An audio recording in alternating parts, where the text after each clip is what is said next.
My mom doesn't have cancer. My mom's cancer isn't coming back. The Lord has heard my prayer.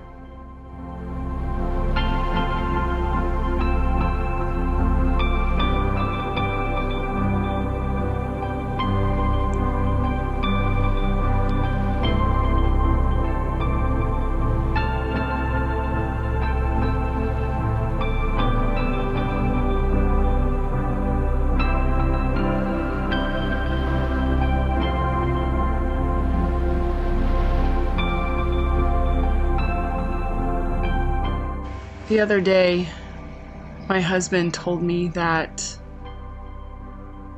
my daughter said to him, "I've never heard Mom really laugh." And he said, "Mom laughs?" And she said, "Not really. She doesn't really laugh. I've never heard her laugh her head off at something. I've never heard her find something hilarious."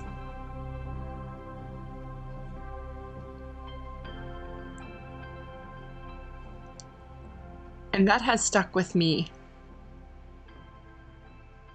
hard.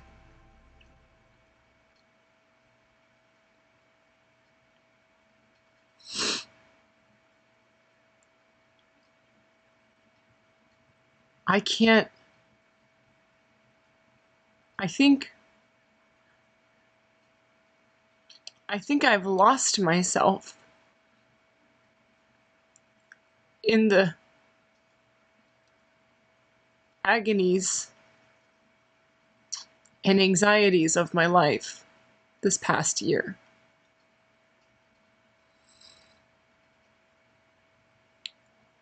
I don't feel unhappy. Sometimes I do. But mostly I just feel blank. I saw this TikTok video the other day of this autistic guy. And he was talking about people saying to him, "We can't even tell you're autistic because you make eye contact and you have social conversations." And he was like, "Yes, that's because I've learned how to project a false version of myself onto the world that's socially acceptable. And it causes me deep stress and anxiety, and I have to go home and, whatever, have tics or act out." And I don't know that I have autism per se, but it struck me that for the last 10 months of my mayoral campaign and 11 months of my mom's cancer journey, I've just buckled down and gotten through it seemingly successfully. I'm running for mayor. At this point, there's only 2 weeks left until the early voting starts, and 10 days left until I have to debate the mayor. I'm just on autopilot. My best friend's mom died. Someone in my church died. My grandmother died.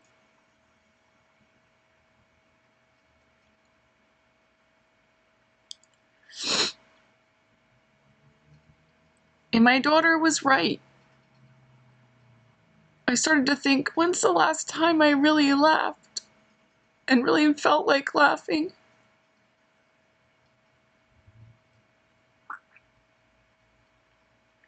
This last year of my life,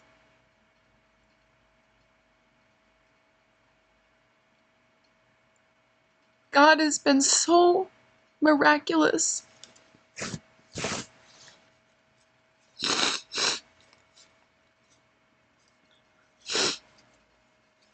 I started this whole thing in the first place because I didn't feel like I had anybody to talk to. And I still feel that way. Nobody knows what I'm going through.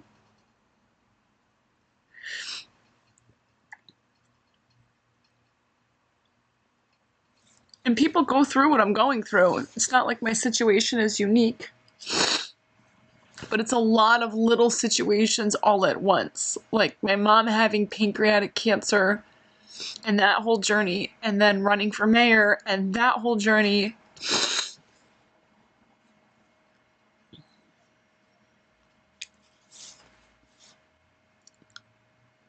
I don't laugh. Everything's a social smile.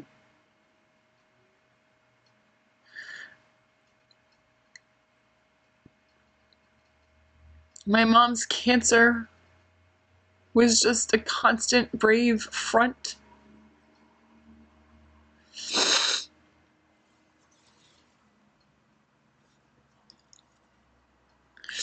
My grandmother died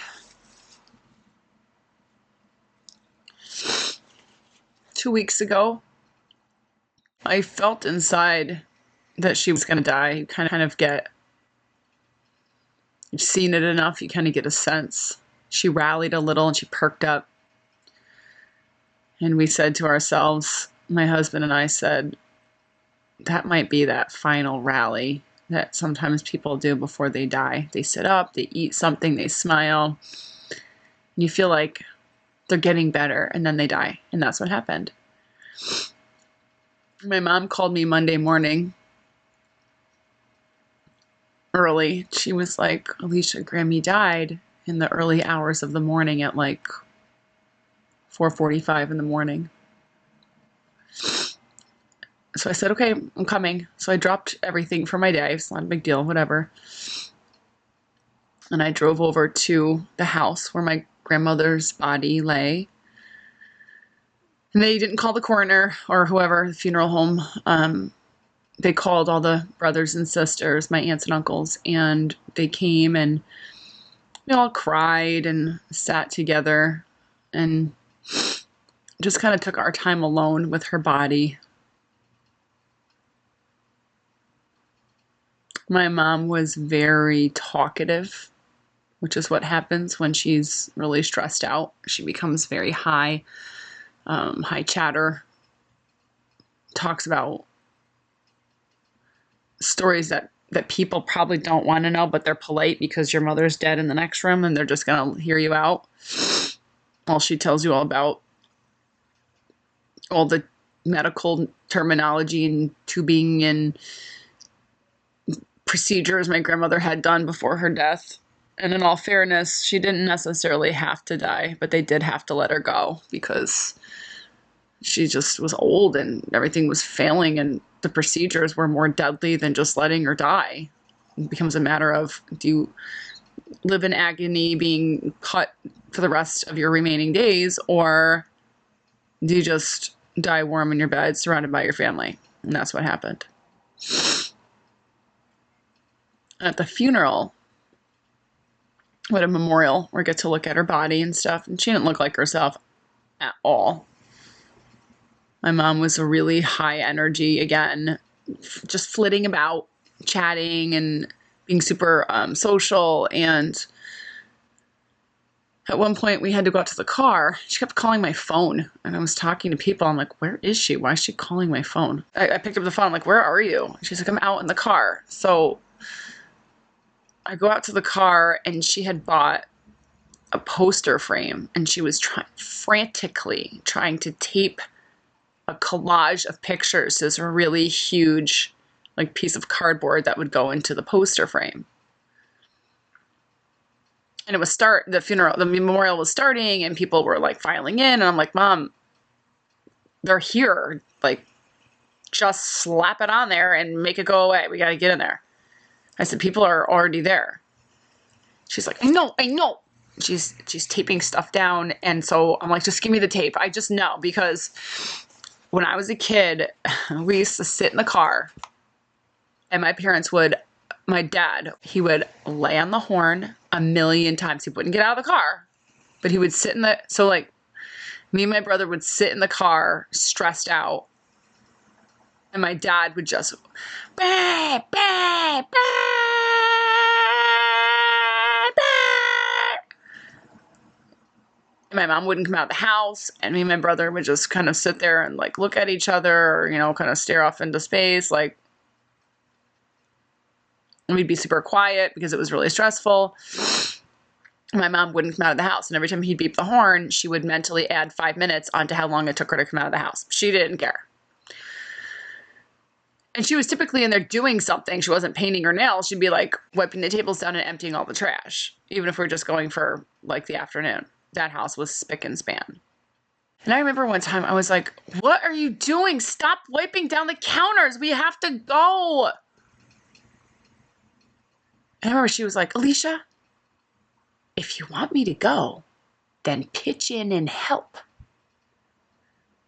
And because I realized in that moment when she said that, she wasn't gonna budge. Those floors were getting mopped before we left. And we weren't going anywhere until those floors were done. For whatever her reasons were, she's got her own thing going on with the floors and the house being clean.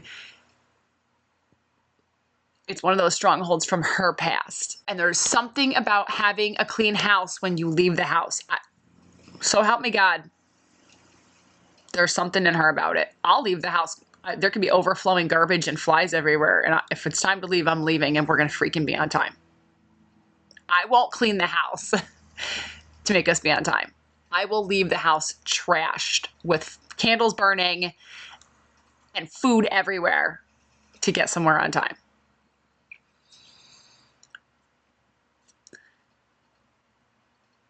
And I realized in that moment, I should just pitch in and help. There is no point in arguing with my mother. You could argue all day and then you'll just have a relationship filled with fighting. At some point, something has to give, and she's going to win. Not because she's a tyrant or a domineering taskmaster, but it's what she wants done. She doesn't care if you want to do it or not. That's what her decision was for herself. She wants her house clean. And you're either on board or you are not. So she was like, if you want me to move, Alicia, why don't you do something to move us all forward? Go empty the trash. So now I do that. To this day, if my mother, I could just tell, I just know my mother. She got her heels dug in. She wants that floor clean. Get a mop. I don't even complain anymore. I just intuitively know if I see her doing something, just pitch in. It'll get done a lot faster, and we'll be on the road. So we're at my grandmother's funeral. She's in the car. She's like leaning over the back seat, and she's frantically taping these pictures of my grandmother and various family members. She's trying to make sure there's representation across all families. She's trying to make sure everybody's pictures have an even amount of pictures with them and Grammy. And she's struggling to arrange them perfectly. This one covers Grammy's arm. That one covers Grammy's face. This one covers that one too much. Now she's ripping them all apart. And there's pictures everywhere. Tape, frame, plastic. It's everywhere. But I know how this works. There's no point in saying, Mom, the memorial has started and you're missing it. No. You get some tape and you start to pitch in. So that's what I did. I said, just give me the tape, Mom. I'll take care of it. So now I have a more clear mind than she does because she's distraught with grief, obviously, but she's not crying.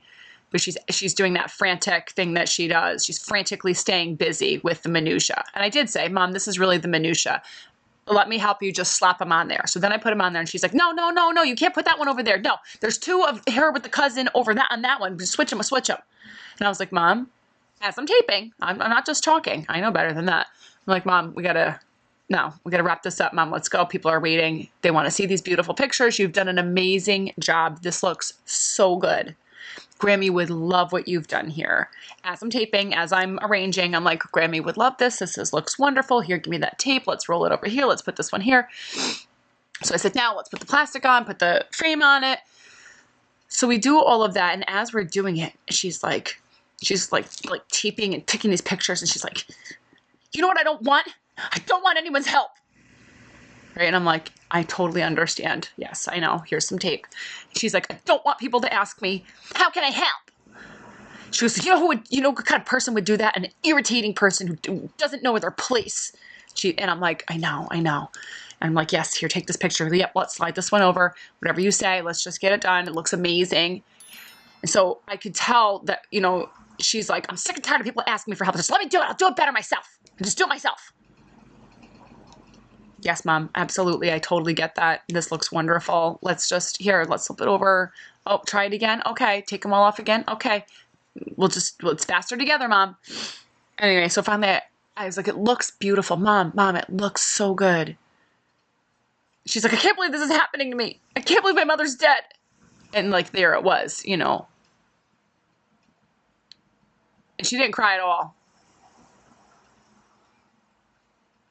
And what I was holding inside in that moment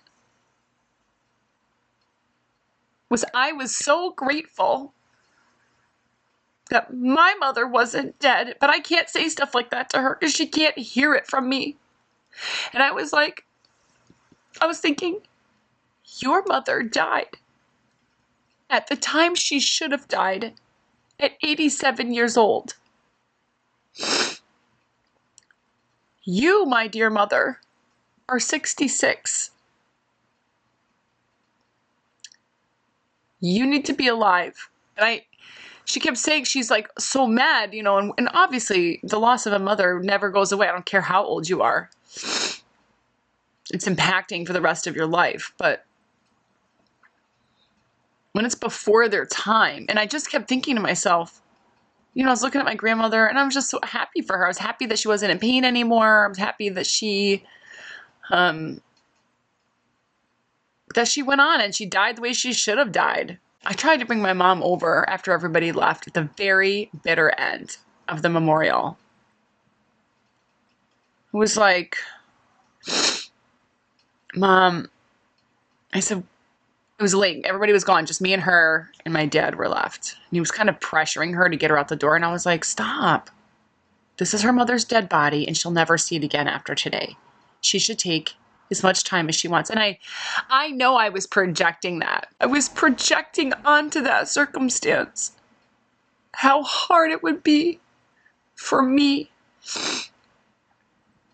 to watch a coffin close on my own mother's body. And I was having these horrible images in my mind because my mother looks like my grandmother.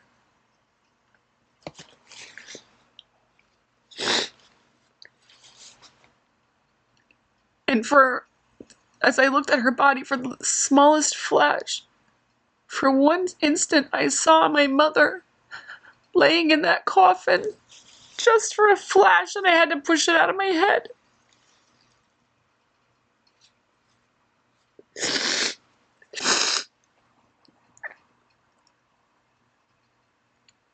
But it hurt. It hurt in such a deep place. It was so real to me in that one little flash. And I was so grateful to the Lord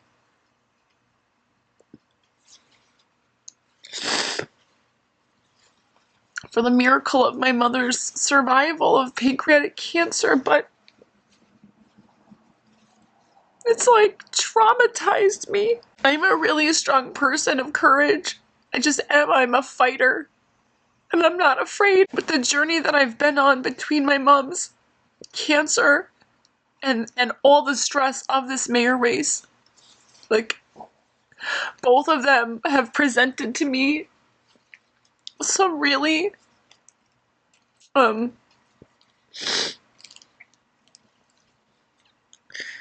aspects of myself I didn't know were there.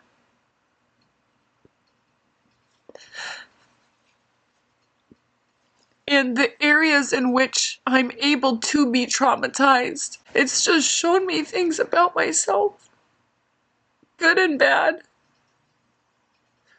And I don't want to overemphasize the bad things because it's shown me some pretty amazing things about myself. So let's start there.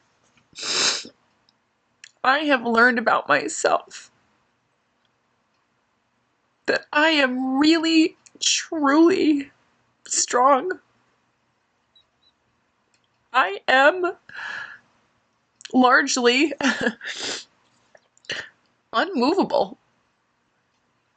If I get to a place and I'm locked in and I know I'm right, or I know, like, I'm confident that God has spoken something to me, I might wrestle with it privately,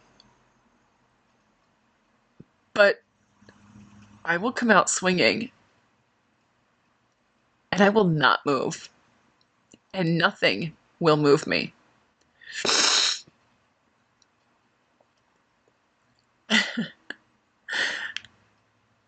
Like my mother. She wants those floors mopped before she leaves the house for the day. It's happening. And get on board and advance the floors, advance the win, or get out of my way and stop complaining. And I attribute that to my mom as I'm sitting here processing this. Hence the reason why I do these videos. But it's also shown me how vulnerable and weak I am.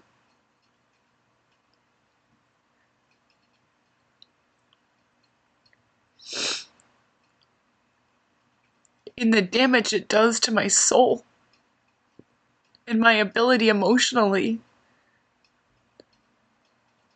to maintain my joy.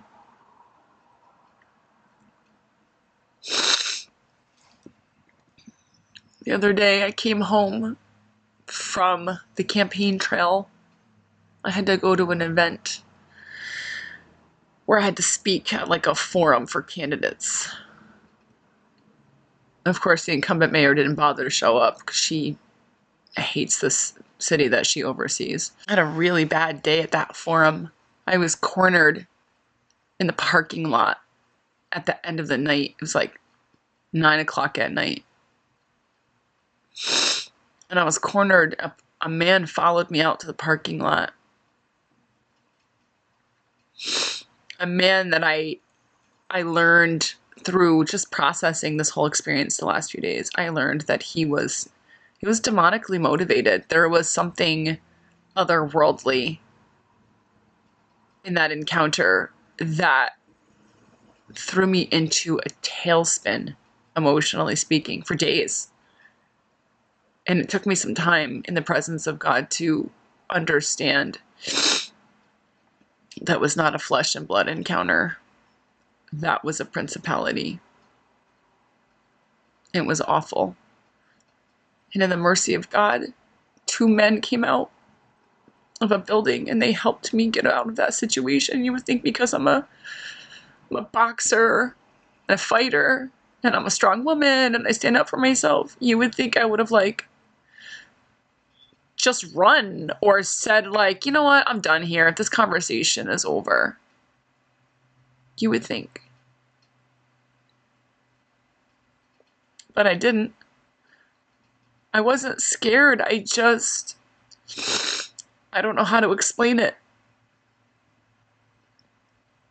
I just don't know how to explain it, but he cornered me.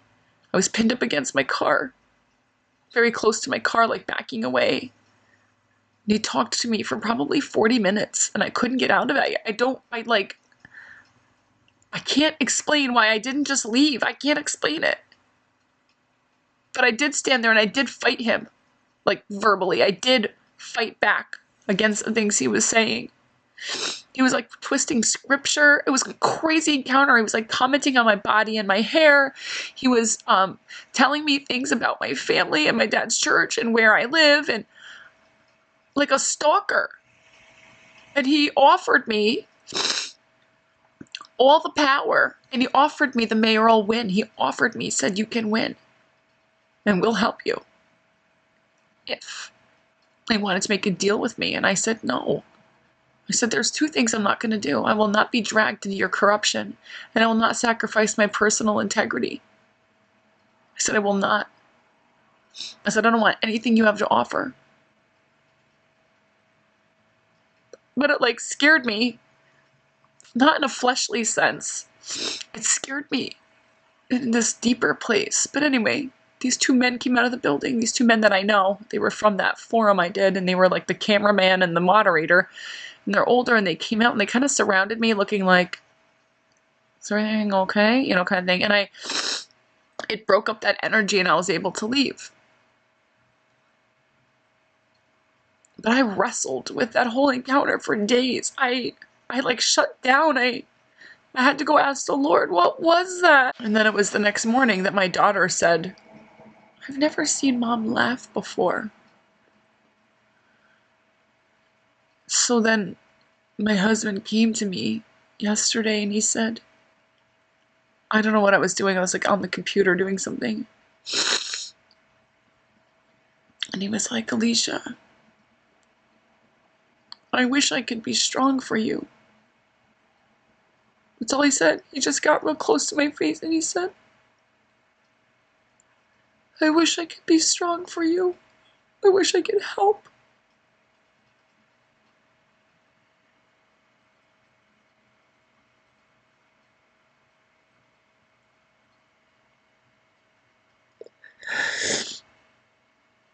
And I said,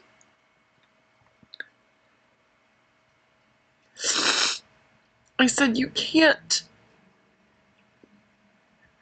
God is trying to show me that he's my strength.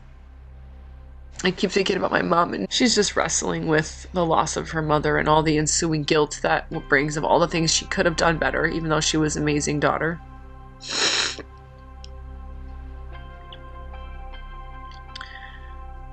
She brought over my grandmother's clothes the other day. And she was almost like apologetic, even though she didn't apologize, I could tell. She was like, do you want any of Grammy's sweaters? They probably won't fit you. No, you don't want them? And I was like, I could see in her face, she wanted me to want them. Even though my grandmother and I are completely different sizes. She's like 5'5" and I'm 5'9", and I'm much thinner. And I said, Mom, these are too big for me. And she's like, oh, Grammy got a lot thinner at the end. Do you want to wear them? I mean, she died in them. Do you want them? I was like, can you wear any of them, Mom? She's like, maybe. So we're going through and like looking at them, and I said, do you want to skim to Goodwill? She's like, well, no, some of these were really good quality. And she held up this one sweater that my grandmother wore every single day. My grandmother loved this sweater and she wore it every day for months. Black and white sweater. And she held up, she goes, no one's going to want to wear this. Do you think? Probably not. Maybe I could wear it. Would you wear it? She's like, it's iconic Grammy. And I was like, I don't think it'll fit me. What size is it? She's like, it's large petite. And I was like, so it's short and it's wide. I was like, Mom, it's not going to fit me. I said, I don't think it's going to fit you. I said, why don't we give it to somebody to make it into like a pillow and you can have it? She's like, no, forget it. No, you're right.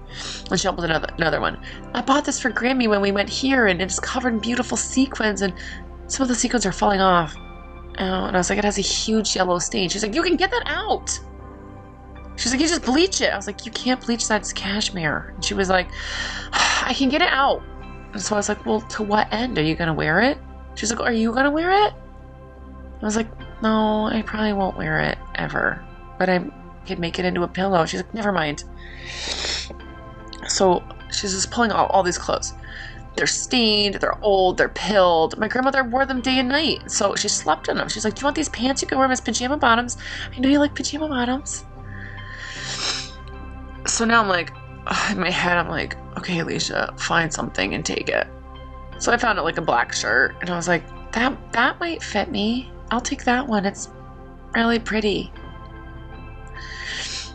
So I have it. I don't know if it's something I'll ever wear. I highly doubt it. Maybe it's a big drapey black shirt, but I can't even properly grieve my grandmother's death. Even though, I mean, I think I have, but all it's done is make me fight a battle where what I'm fighting off is that my mom is dead and I'm doing this for her with Emmeline and Adelaide, my own daughters.